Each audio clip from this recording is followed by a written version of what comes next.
Welcome to the Peter and Viola Dolle Endowed Lecture on Church, Art, and Architecture.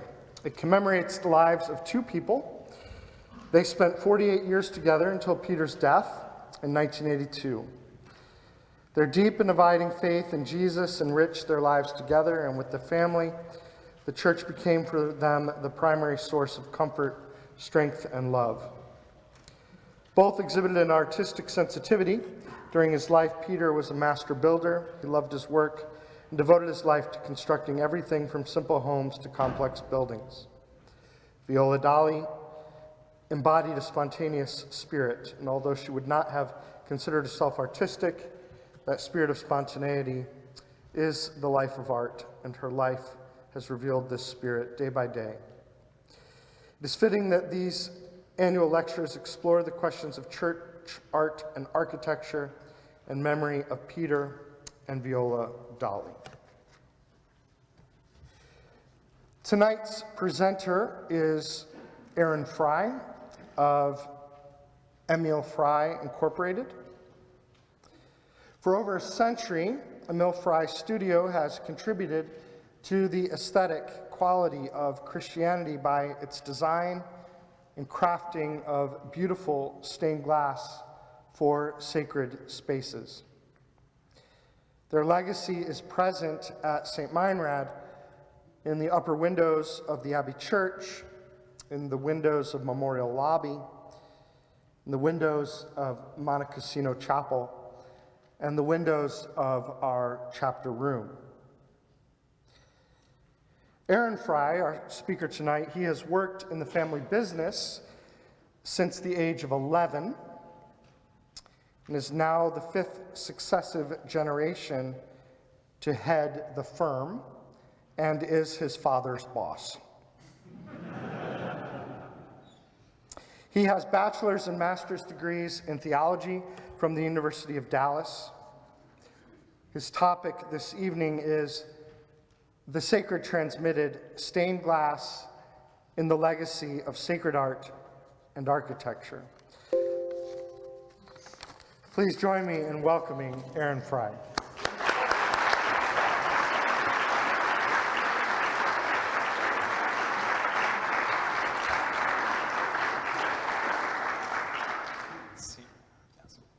Well, thank you all for having me here tonight, Father Christian, especially for the invitation.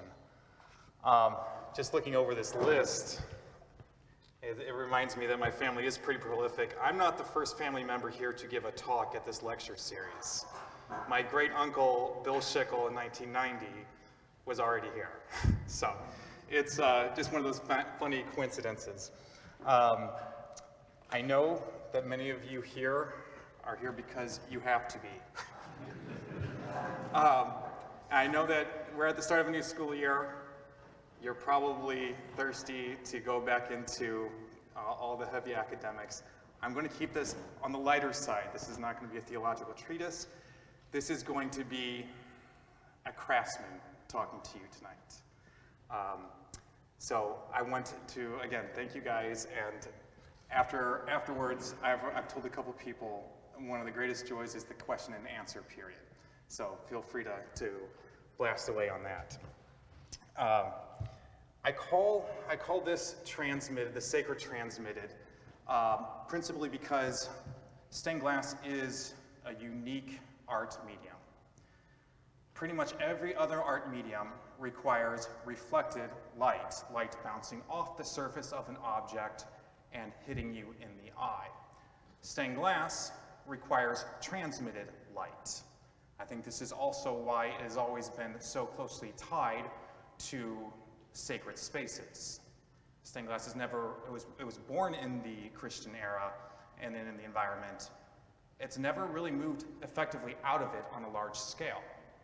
It's just an interesting fact, and I think it's because of that transmitted light medium. As Father Christian said, I am the fifth generation. A couple of questions at dinner were asking about the other old studios, and I told them that it's almost always a matter of providence and family. There's really not many schools, there are none in the United States, that offer a course in stained glass, how to become a stained glass craftsman. You're lucky even in our art grad programs to get one entire class on it. So it is one of those tiny niches. For you all, you are someday, most of you probably going to encounter it in some way. Perhaps not by building a new church, but at some point restoring the windows in those churches. Like everything else, you don't have to be a master of that subject, but having a little background knowledge is perhaps helpful. Like I said, I'm the 5th generation. Me speaking to you tonight is largely a matter of providence. Providence for a couple reasons. 5 generations doesn't happen. 5 generations especially doesn't happen when you have family ancestors who pull stunts like this, building 5 tiers of scaffold, putting a 40-foot ladder on top of it, and then putting a scaffold board on the top of that with an iron gate at the very bottom. Providence also in that their wives didn't kill them before that. Providence that my great-great-grandfather was able to make it over here and actually procreate with facial hair like that as well. But he did, and he took a 2-man team and he grew it to 80 to 90 people within a decade. So much so that we built a studio in Munich as well, from the First World War to the Second World War, when it was seized by the Nazis, turned into a boot factory, and then effectively bombed to smithereens by the Allies. So since World War II, we've been only in America. I was lucky enough to learn at the hands of prior generations. My grandfather there was designing until I was 20, 25. He was designing with one good eye, and his designs were still better than a lot of designs I see today. My uncle, my dad there, they were more craftsmen, but that is part of the beauty of this art. It is, people think that it's just, very creative, very inspired individuals. And the truth is, it's equal parts using the right materials, having expert hands and great engineering and great creativity in art. But if you shortchange any one of those, you're going to have a mediocre work. Let me grab the clicker here. So there are times when we'll have someone coming to the studio to do a piece on us.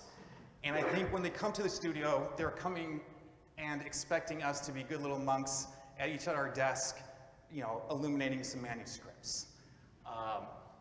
Similar to Caravaggio's famous painting of the evangelist Matthew. What they find, however, is the true Frye way of working.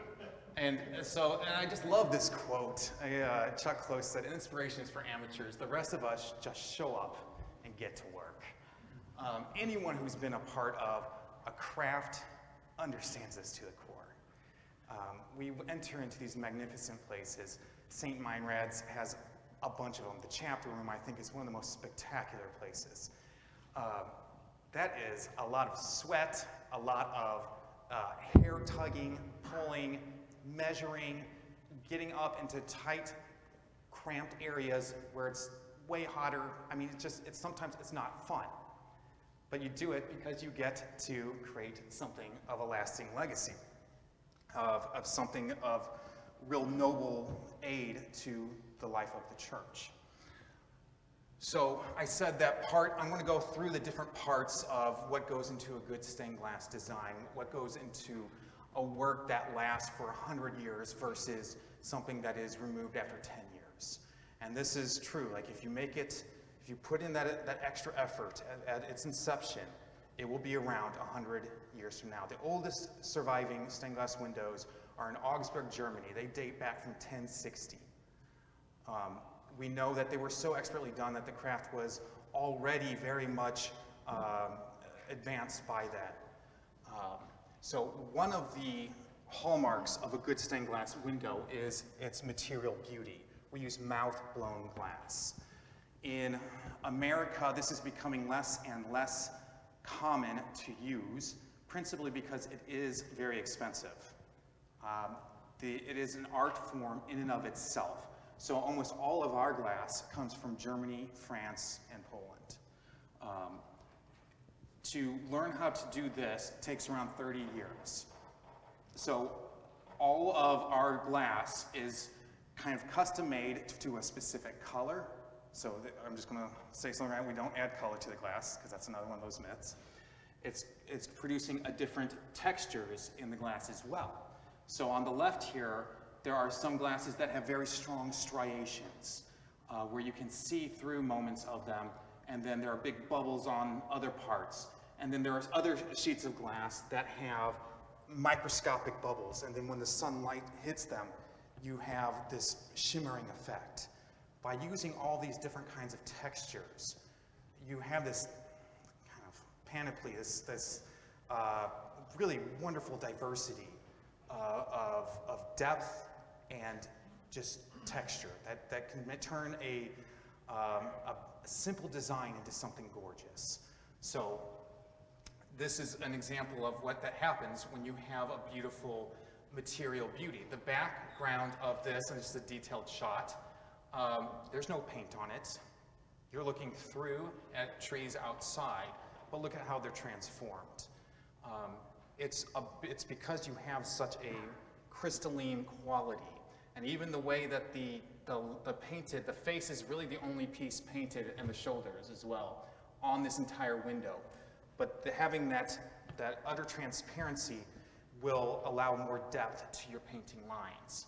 So a lot of places will have beautiful landscaping outside. And it's amazing what just looking through one of those little pieces can do to that outside environment. So we actually, when we are designing new churches or windows for new churches, we'll actually consult with if they have a landscape architect. Because what you can do on the outside will greatly influence your impression from the inside. Now in America, this is our contribution to the stained glass industry or history. And around the 1860s, we started making glass production machine glass. So this is rolled glass, the type of glass that Louis Comfort Tiffany and Lafarge would use for their windows. They used it because this can be pumped out at great volumes with little cost. So today when we order this kind of glass, it is 30 cents to $1 a square foot, okay? This type of glass is around $30 to $60 a square foot before we touch it. So already you have that built-in cost, but the difference is telling. When you look at a face like I just showed versus that one, there's really not much depth to it. Material, you cannot underestimate the beauty of it. So the glass, the color in the glass is what you're going to see ultimately. We don't actually add color with a few minor exceptions of yellow and black. When we cut a window, we cut the color from those base sheets of glass itself, and similar to sculpture, in order to produce an image, we'll kind of take away the light by adding black to it. So you have more or less the image is being produced by the light that's shining through. And the other wonderful thing about glass is the effect that it can have on an interior space, not just looking at it, but the light that it will cast. So these windows you can't really see from the nave of a church. This is in St. Louis County. It's in the chancel or the sanctuary. And there's a large brick apse, which is largely unadorned, not much to look at. And they asked Grandpa to do something that could have a nice effect, a piece of sculpture for their space. He's like, well, why don't I just take those windows and cast light on this opposite wall, which he did. And during the course of the day, this will move as the sun moves around this curved brick apse, kind of giving you a timeline of God's creation. It's a gorgeous effect, changes the entire space in the course of a day. This is for a chapel we just did. Again, just the textured glass coming through, basking an area gives it a warmth that you can't produce with any material objects. The other interesting thing you can do is having a beautiful nighttime presence. So this is for a church or a chapel we did for the new hospital in St. Louis. This is from the inside. It's a small chapel. Really what we were trying to do was create that effect from the outside. This is facing one of the busiest streets in St. Louis. They wanted to use it as a beacon at night to the surrounding neighborhood. It is one of those neighborhoods that has been down on its luck, hard hit for the last 30 years, starting to slowly rebound. And this is the loudest proclamation they wanted for that entire hospital, which I think was a beautiful thing. Like, the chapel is at the core. Now, color is, I think, what we always, well, what most people think of immediately when they think of stained glass. It is the most immediate thing about stained glass. We like to say that color is like a musical note. There's no such thing as an ugly note. There are bad combinations of notes. And this is one of the hardest things to impress upon committees that we work with, because they're telling us, give us bright, bright, bright. I'm like, okay. So this is not a job we did. I just want to make that perfectly clear.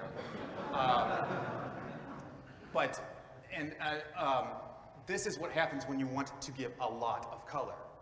From a distance and a quick glance, like, okay, that's nice. But if you have to sit in front of that for much time, it overpowers you. It's too much. It's like, you know, listening to a Wagner symphony all the time, never getting your Bach in there. This is a more, I think, a balanced and beautiful way of looking at stained glass. Really, the most important color we use in stained glass is gray.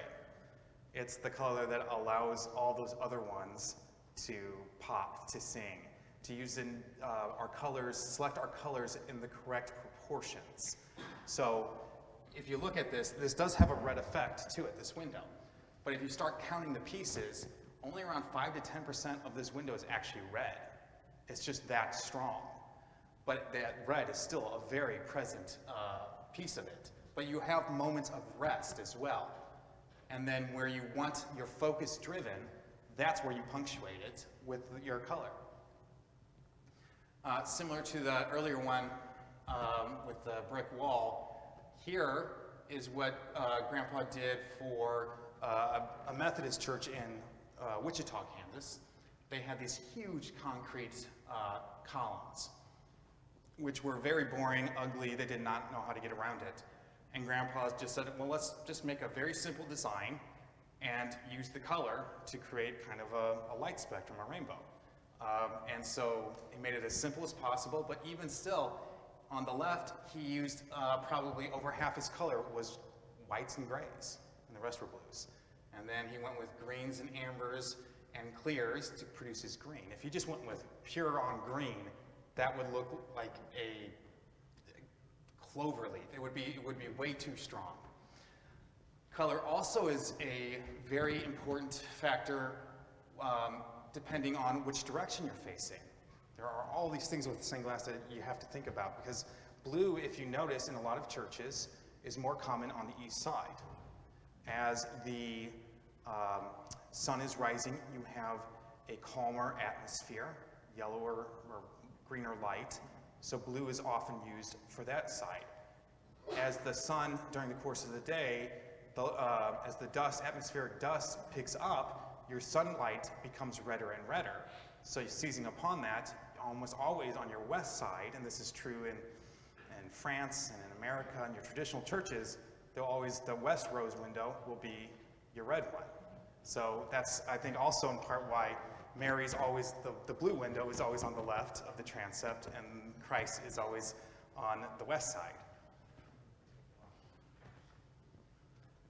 Placement of windows. So if you also notice, it's very rare to have windows directly behind the altar. Why is that? It's because if you are the congregation and you have a bright spot right behind the priest, suddenly he just becomes a silhouette. You're just being blinded by that light. So When there are windows in that altar area, they're typically up high, or they're very deep and dark in nature. For a church we did in the Oklahoma diocese, Oklahoma City. So this was right behind the altar.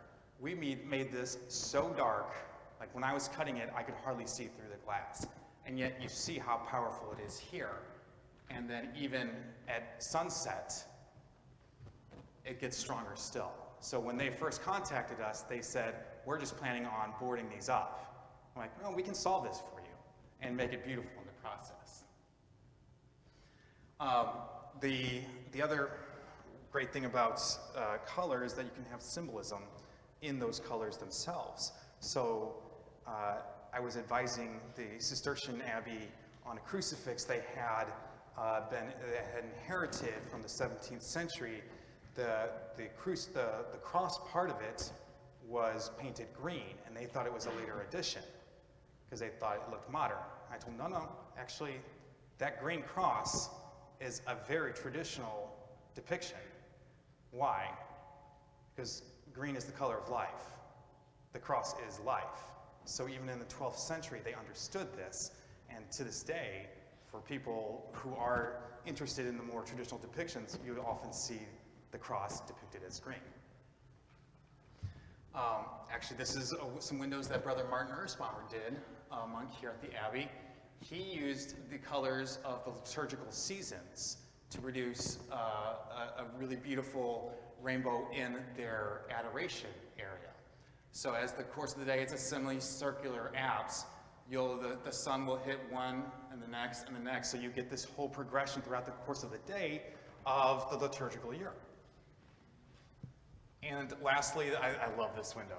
The color is being used to really depict Christ, or not Christ, but God reaching out to Saul.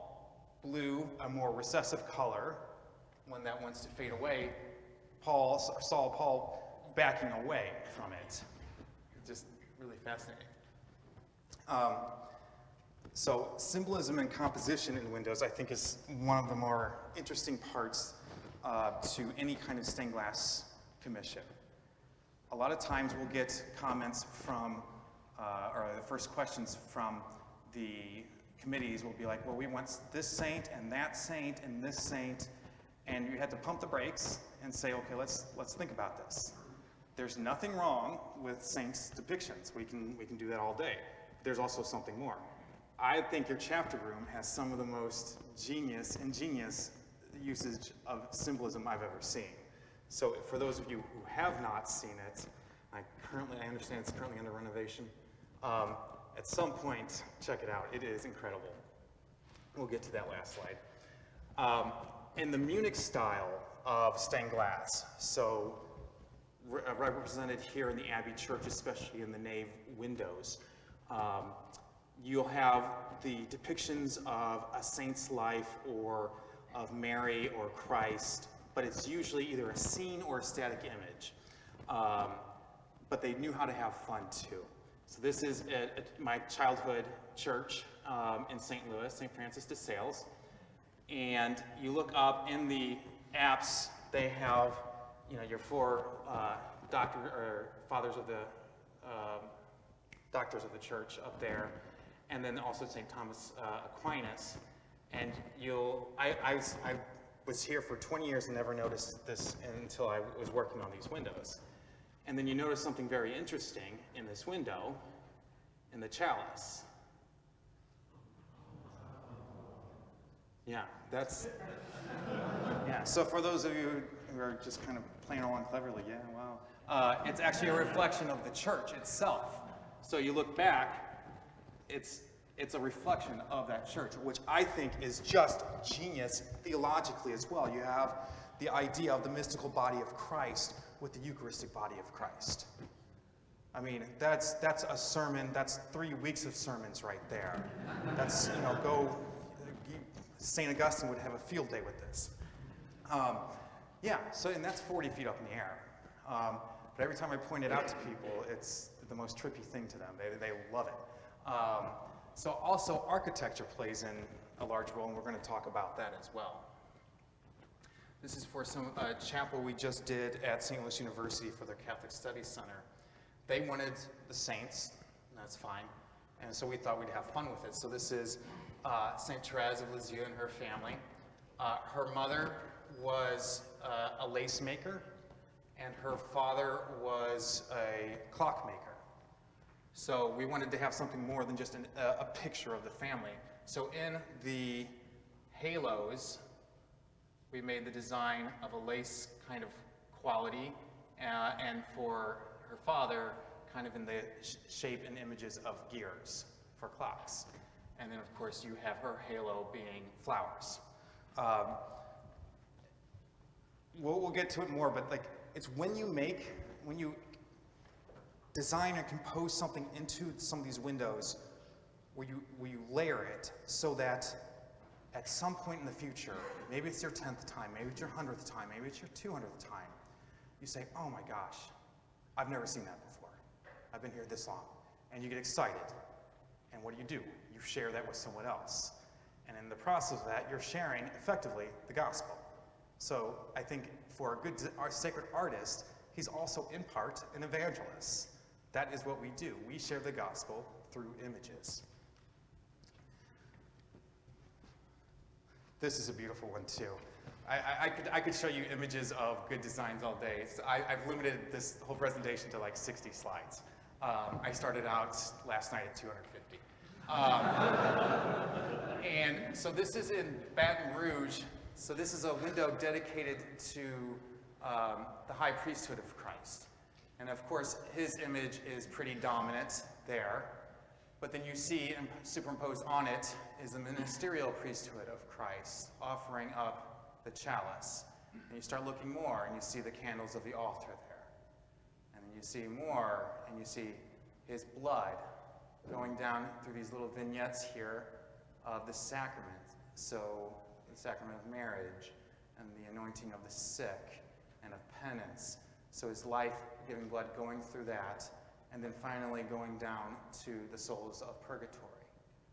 And then even within the symbols up here, you have, the crowns, and then the wheat, layers upon layers upon layers. And this is the one that the kids love the most. And they get it, and adults always have a hard time with this. We were asked to do windows on some parables.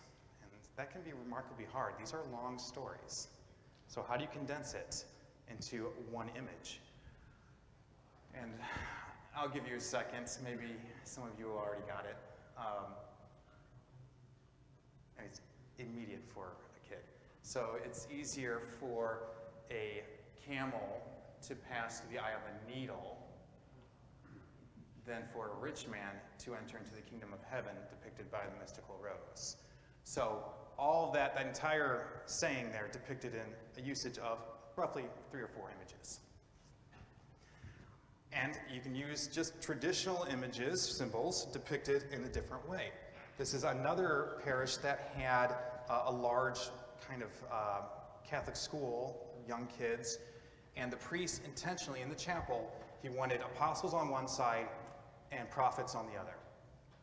He gave us one strict instruction: don't you dare put their names in any of the windows. I want these kids to dig it. I want them to go into it and learn. So we had prophets on one side, apostles on the other. It was a lot of fun for us. This is Old Testament prophet, and even the kids kind of struggled at first for this, but as soon as one got it, the rest got it. So this is for the book of Daniel. So you have the pit here, and you're looking down into the pit with the lions circling. I just think that's really fun to have that perspective on a traditional image, because you always just see the lions either in a kind of a front-on view. Here we kind of condense the entire Exodus into one window, which I think is great. So you have Pharaoh, and these two are just small detailed shots of this large one. So this is the entire window. The 10 plagues, and you have Pharaoh each time with his thumb down. And then, so of course you have the frogs, and then you have locusts, and the boils, the pestilence. And ultimately, on the night of Passover, you have Pharaoh now suddenly his image vanquished, and instead you have waves here. So that entire scripture or passage is in one window. And of course, for those of you who have not been to the chapter room, the windows more or less depict the rule of Saint Benedict, and obedience being one of those great principles. How do you depict obedience in a window? And this is where I think it takes a bold artist to think anew. And we used the idea of a heliocentric flower, a sunflower, that always turns its head towards the sun, so that it always obeys the path. That was our solution. The placement of a window, not even strictly in a building, but also what community is it in. That matters a lot to us too. This is for the engineering school in the University of Missouri system, for their Newman Center. Of course, they wanted something that had an engineering tone to it. So we have, of course, the cross, but embedded throughout, you have all the different disciplines. You have coal mining down here. You have chemistry, chemical engineering right here with the beakers. Civil engineering with the bridge. Nuclear energy right here, kind of electrical energy with these lightning bolts. So all of these things, again, hidden throughout. The other, I think, really, and this is getting to be more and more difficult to counter anymore, the biggest trouble I find today doing new windows for a new church is informing the committee, the client, that you have this idea of windows that you like. That's great. They're probably very beautiful. They were not in your church, though. Windows are an architectural art. They serve an architectural purpose, but they are also art. You have to respect the architectural context of any place in order for that window to be successful. Just before this, I was asked, which are your favorite windows? And I mean, honestly, an average window that respects its architectural context can be, in that moment, much better than a technically wonderful window in an ugly context. It has to agree. So again, you see, and I'm just going to go through some of the major milestones of art, or stained glass, and architecture. So this is very common in the Midwest. Wherever you have Germans, you have Gothic revival. It's just true. And they built these soaring, that's 180 feet steeple in St. Louis. And so it has all these finial details, all these little spires, just craftsmanship out the wazoo. And in the windows, you see again the kind of architectural canopy that came to be defining of this style, the Munich style, that was picking up and reinforcing the complexity and the craftsmanship of the actual church itself. Again, so these are all good examples of Munich style. These utterly lifelike depictions. To do this style today, and this is why you don't see it, people ask us why is it not as common to see it today, runs anywhere from 1,600 to 2,000 per square foot. So that is in large part the reason. It's not because we don't want to. But yeah, one of these faces would take an artist probably close to a week to paint, because he has to, let's say to this face, he has to put one layer of paint down, fire it, put the next layer of paint down, fire that, put his halftones on, his tracing lines, any kind of colored paint that he wants to use, fires that. So that's going to be spending around 40 to 50 hours in a kiln before it's all said and done. But again, you see all of the architectural canopy. You have it picking up like the dorsal curtains that were more common back then as well. And this is just a close-up of really the proficiency of that style.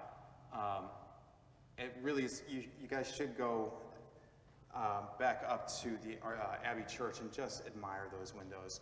They're not Frye, they're not the best, but they're pretty good. Zettler was one of those very reputable companies. They did a great job. And you start looking, you're gonna find, I guarantee you, I didn't really closely look at them, but you're gonna find some really great symbolism there too, I bet. So you have kind of a Gothic revival, but it's also more emblematic of the ribs and vaulting, where they returned to a more traditional kind of, Gothic. All of this design is picking up on the complexity as well of the ribbed vaulting here. Just stunning too. Romanesque, actually preceding the Gothic era, more simple. The windows themselves are more simple.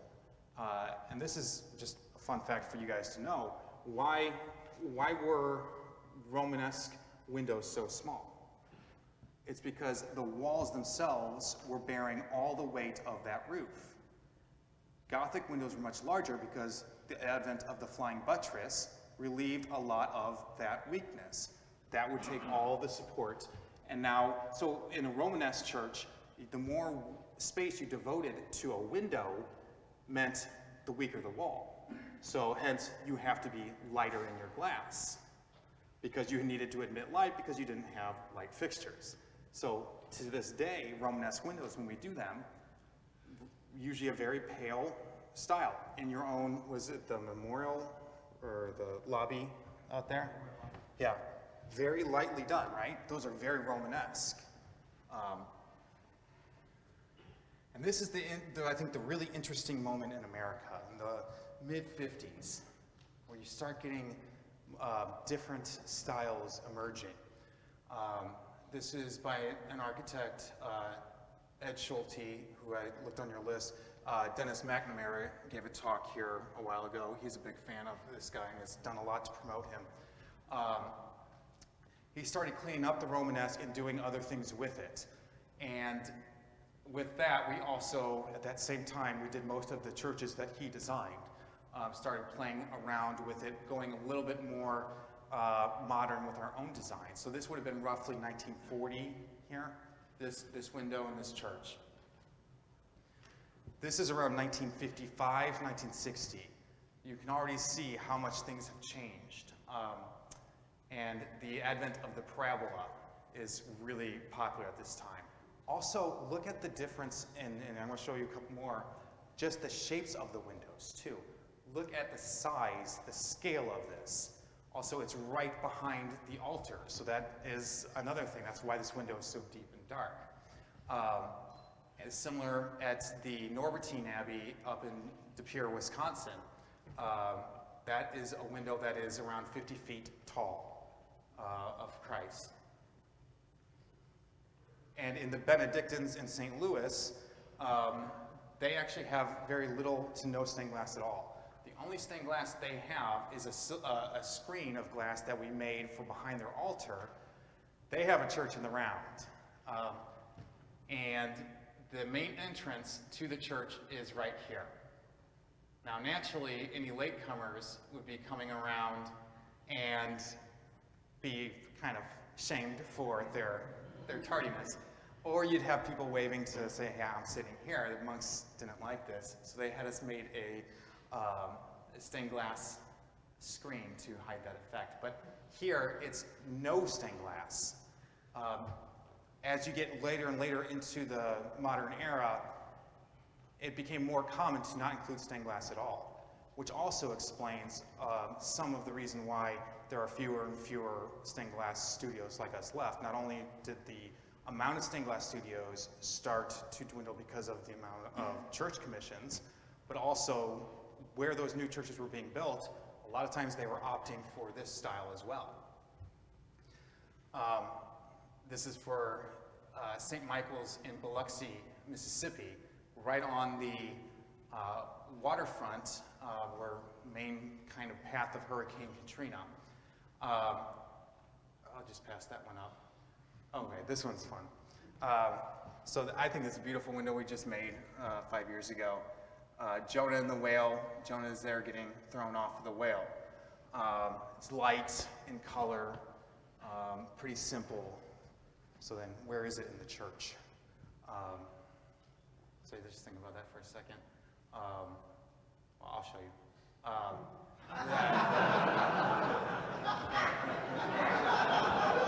So you got to respect the place of where you're putting it. You know, first bathroom window installation I've ever done, and yes, I did feel a little bit creepy doing that.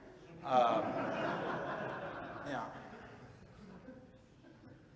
Yeah, so all the shapes of the windows begin to change too. Instead of now the kind of, graceful Gothic arch or the smooth Roman arch, you start getting much harder lines as well.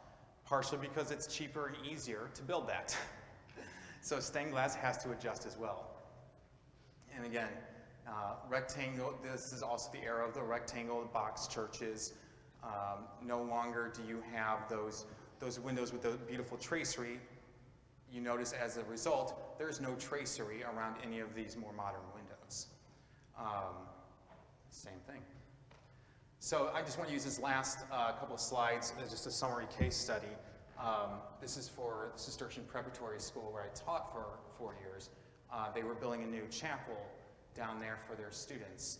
And it's a tiny chapel, probably fit 25 people in it.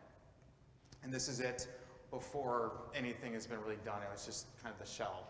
It was actually very well done, interesting roof line. Outside, they had a lot of stuff going on. This is kind of a major thoroughfare of the campus. And it was important to them that this be a beacon to the campus, but also that the people on the inside not be distracted. It was important to them because it was all boys' school. It's one of the best boys' schools in the United States, that it be challenging. And also it would have to admit some light, but not too much. So we created a window that also picked up on the Cistercian simplicity. If you're familiar with especially those 12th century Romanesque churches of Europe, and how beautiful and simple and how much they play with light, you'll remember that very little stained glass is in that. Where there is, it was usually of a grisaille quality, more of just a geometric, clear glass. So in honor of that, we made the borders very simple, very kind of light in texture and nature. And then on the central axis, we made it a little bit heavier theology. It's pretty much a window visual sermon on the Philippians Christ hymn. Though he was in the form of God, he did not regard equality with something to be grasped. And then you know the rest of it. There he took the name, so that at the name of Jesus, every knee in heaven, and on earth, and those under the earth, here depicted by the fish, should bend. And so you also have the idea of Christ being the mediator, bridging these two points. You have the earthly realm, mankind and all creation, striving to reach up to heaven, not being able to bridge that gap. And then you have the transcendence of your Godhead in heaven, but Christ is the one that reconciles it. And that's just a close-up of it. Now, one of the great things, you'll see down here, there's deer just kind of bending their knee with their heads bowed low. And then you'll see this outside. This is after it was installed. You see all this grass they had there. When we had the kids, we just installed this. The kids would come in. These are the youngest ones, I think the 5th graders. They were sitting down, and Father Joseph, who was actually a classmate of mine at UD, he was asking, well, what do you see? What do you see? And they eventually pulled it all together. They were able, 5th graders, to pretty much say or explain the Philippians Christ hymn, not knowing that they had actually just effectively quoted it. But this one little kid in front, after that question, what do you see? And he's just said, I just see a deer eating grass. And I looked over at Will, I'm like, did you put in a deer eating grass? He's like, I don't know what he's talking about. So sure enough, I go over from his perspective. He's on the ground, he's young, he was looking at the deer with its bent neck and the grass on the outside, conflating the two layers. And this is why the kids are the best audience for stained glass. No offense to everyone else in this room. But I would much rather be commissioned, work with a committee of kids. I'm not even kidding. So yeah, and then at night, it also serves, because it's one of the very few Catholic all-boys schools in Dallas. They wanted this to kind of proclaim their Catholicism, the fact that this chapel is at the center. So at night, it serves as a beacon to, there's a giant patio over here where all the families converge, and this is kind of your hallmark of, okay, we are in a Catholic school. So it pretty much hits all those points that we've kind of discussed. I typically love, more than anything, hearing the questions from you all. I know I didn't cover probably half of what you're expecting to, but 45 minutes is not much. So I would love this opportunity to have you all pose whatever questions you like. Yes? You mentioned a couple times the idea of like how you pull the sermon out of this. Is that part of like your thought process when you're creating a piece? Is that like the pinnacle of what the best thing that can happen is something makes a sermon out of? Yeah, so it is, but no matter how much you try, they're going to see something that perhaps you never intended. And I think that's even the more providential, fortuitous element of it. Like you don't, because like on that Cistercian window, for instance, let's just go back to it. If you're familiar with the Cistercian habit, it's white habit and then a black chasuble, or scapular, sorry, a black scapular. So it's also reflected, it kind of looks like the white habit and then the darker scapular. And that's just not something we intended, but happened. But yeah, I think whenever we're designing, we want something to be theologically robust enough that it can serve to revisit time and again, but also to use as kind of a lecture or a sermon, because it's the gospel. I mean, that's what we're going for. Yeah. So if you had a happy-go-lucky young priest that happened to have a 6-month sabbatical, who was proficient in multiple crafts, could he make a dent in learning this process enough to make like a small Yeah, well, you know, I started working there when I was 11, but it does take a long time to master each element. So, I mean, yeah, I could have you cutting a piece of glass and glazing a rectangular window composed of one piece in probably a week. It's just a question of, I would say, it takes around 2 years to train someone to the point that I feel like I'm getting a return on that investment. You know, so it's not something you can study. So we're not getting that skill set from any other, you know, prospective employee. It's just, are they good with their hands and are they hardworking? And if they are both of that, then there's typically a future for them in doing whatever with this craft. It's even if it's repair or new stained glass. Yeah, but I think, yeah, I mean, 6 months you could do something. Yeah. We have a 5-year backlog, just to let you know. Yes. You've talked a lot about designing new installations. Does your firm do restoration as well? Yeah, it's around 50-50. Really? Yeah. Are there aspects of that you enjoy, or that you find exciting, or is that just mundane work? No, actually, restoration to me is quite enjoyable. Well, number one, because I'm usually working on my family's work. So being able to restore it to the day when my great-great-grandfather made it, it's a satisfying feeling, of course. They're also very beautiful windows. So you're exposed to so many different styles in the course of the restoration work that you wouldn't be if you were just working inside the studio making new windows. And you learn something from each window that you work on because they're all different artists from different eras employing different techniques. So you pick up so much knowledge just working on that.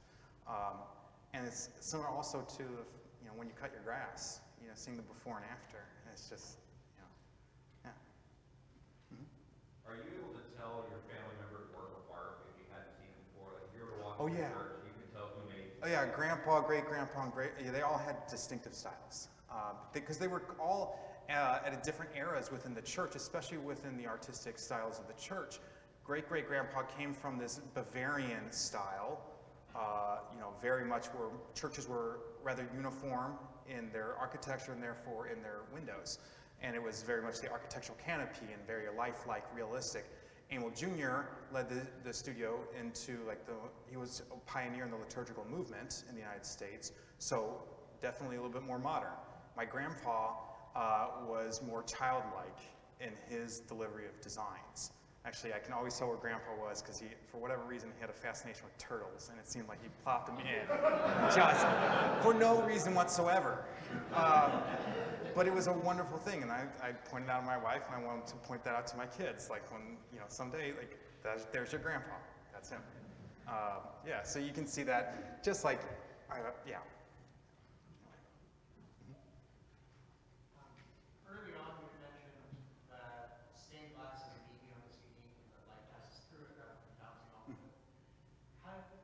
How, if at all, do you think that impacts praying with stained glass as religious art in comparison to other mediums? Yeah, well, that's a great question because I think, all arts, all sacred art is really serving its purpose when it is in a prayerful context. Sometimes it's just simply the softness of light that it can cast. Sometimes it's the diversity of light that it will cast. There is something to say that it has this kind of metaphor for the spiritual life as well, right? You have light, grace, traveling through this imperfect object, being transformed, and working on the believer. So there's certainly that metaphor going on too. But I would say, even if you were not to even see the window, but only feel it in the sense of it being around you, or the light that it casts, the character that it casts within the space, it's just a softer, more comforting, consoling feeling. Yes. How has your appreciation of stained glass evolved and changed as you participated and went deeper in your craft? Can you say that again? So when you started from the very first time and would look at a stained glass window, compared to now when you look at a stained glass window, Yeah. what really popped out to you, or what changed in your level of appreciation as you continued your craft? Yeah, I think for me, and for a lot of people here at the studio, it's your overall design. So the layers of thought that go into it. But you appreciate something new with each different artist or each different design. Excuse me. For some of our artists, it could be something as simple as just the cross hatching that they're doing to affect a shading technique. For others, it's about what they're not doing, just their usage of the material beauty itself. It's very easy to, well, I'm sure you guys are familiar with this. So there was a kindergarten teacher who was asked by another kindergarten teacher, how is it that your students' paintings look so much better than mine? And the teacher responded, I know when to take them away from them, right? That's always the difference, or I think the difference between a young artist and a mature artist is knowing when to take a line away. It's easy to just keep pushing more in there, and then it's just this muddled mess. So I admire the restraint a lot of times. Yeah. Yes. You must deal with a lot of pastors. What kind of pastor do you like to deal with? A pastor with a big budget.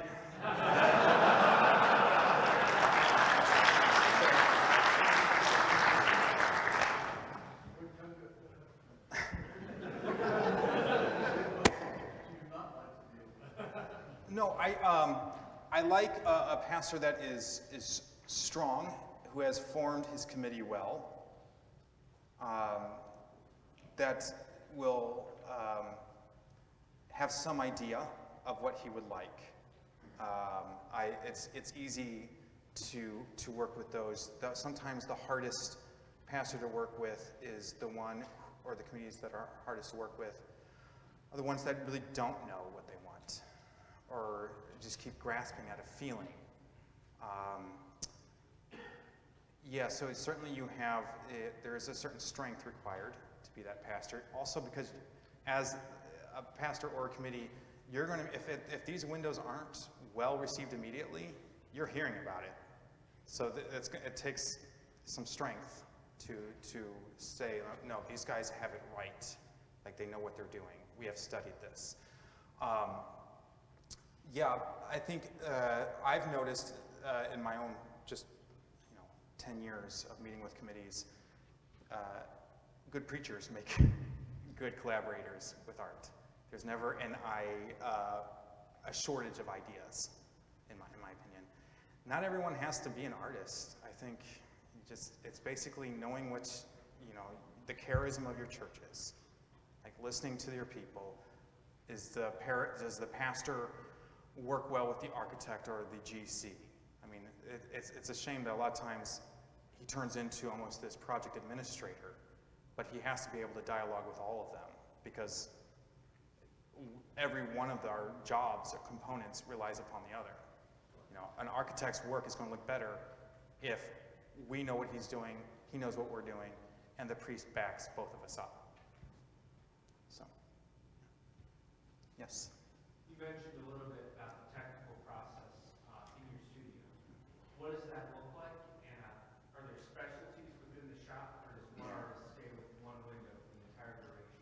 Yeah, no, so everyone does their thing kind of in the studio. We all do all the parts pretty much, except for the painting. That's kind of restricted to 4 or 5 people in the studio. But certainly there are people who specialize in different areas. So you have your drafters, the one who take a design and enlarge it to a life-size scale so that it can go on to the next step, the glass cutter. And then he'll use that pattern, you cut the entire window out of glass, pass along to the painter, or the artist, who will paint it. That's usually the bottleneck because it's the most time-consuming. And then he fires it, and then it goes on to what we call the glazer, the one who assembles it with lead cane. And that's actually done by my 2 sisters. They have dexterous, nimble fingers, and the rest of us guys, they are big, clumsy oafs compared to them. And then the next step after that would be the waterproofing of it, which is what every fry or whatever young person starts out as. So they rub a putty under the leads, stiffens the window, makes it watertight, and then also polishes it. And then the very last step is, penultimate step is adding steel reinforcing bars. Last step is the installers. So that's the fun job too, because then you get to see a window for the very first time in the context it was designed for. Because windows are almost always made in like 3 or 4 different sections, and you don't really get to appreciate it until it's installed. Yes, Joseph? Do you have any suggestions for praying with stained glass? In what respect? We spent a lot of time getting to look at it, and so, for instance, this window, we kind of tore it apart, so you know all the pieces. So how do you see it new again as something to pray with yet another time? Yeah, I think, so it's not like once you discover something that window no longer has any meaning, right? So you have just the different moments in your own life that you approach any kind of artwork. You're going to have a different take on it, different times of season. Environmentally, the sun is lower in the south in the winter. More northern light is different in the summer. So you have all those effects. You have the effects of other external conditions like trees or shrubs outside, clouds, night, day.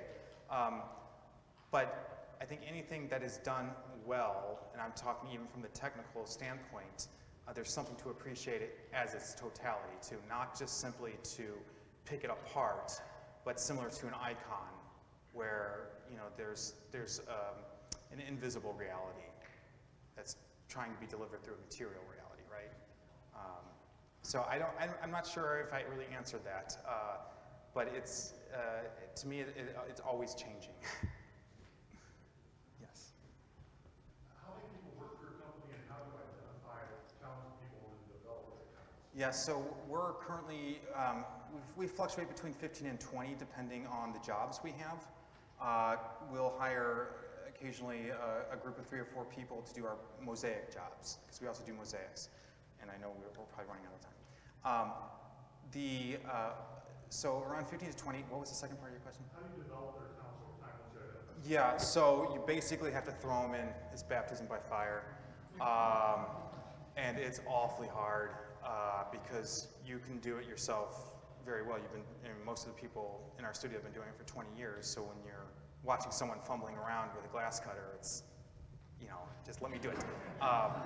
But no, it's basically trust and just knowing that we were all in that same spot too, and letting them mess up a lot.